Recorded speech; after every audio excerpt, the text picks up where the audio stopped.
Hey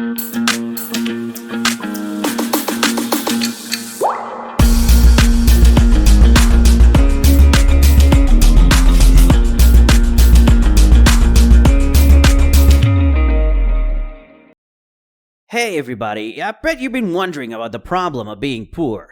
How bad is it to be poor? I'd like to be poor for a day to know what it feels like, because being poor every day is horrible. In my family, we were so poor that my sisters had to get pregnant to feel something in their bellies. Every time the garbage truck came, the garbage man would knock on my door and say, "Ma'am, I bought you 2 bags." I remember we had a dog. He was called Fasting because we couldn't give him any food. That dog was so skinny that the fleas had to go to a stuffed animal of my sister's for a better life. Fasting could be bent over because he didn't have the strength to lift his paw.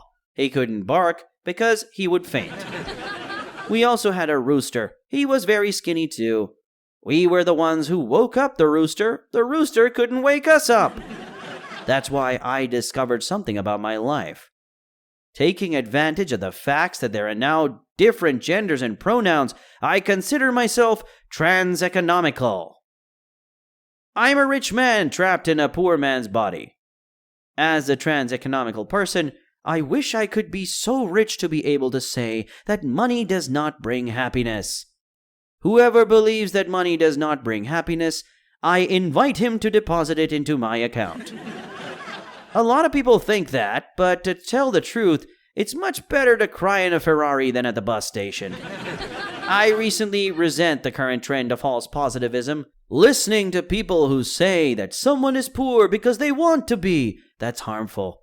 I can imagine those people in everyday life who are getting older, and therefore they're running out of hair. They would be like, "Hey, I'm not going bald, but fate is giving me more face. We must be positive." I once listened to one of those so-called motivators. One of them told me one day, "You must look up to the sky and say, 'God, give me what I deserve.' I did. I said, 'God, give me what I deserve.' And when I looked at the sky, a pigeon left me with a bad eye from what it threw on me." Ugh. And they try to convince you that you are not really suffering.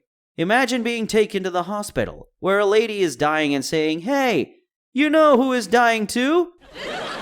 These days, my wife left the house late, and it was already 11 o'clock at night, and she was not answering her cell phone.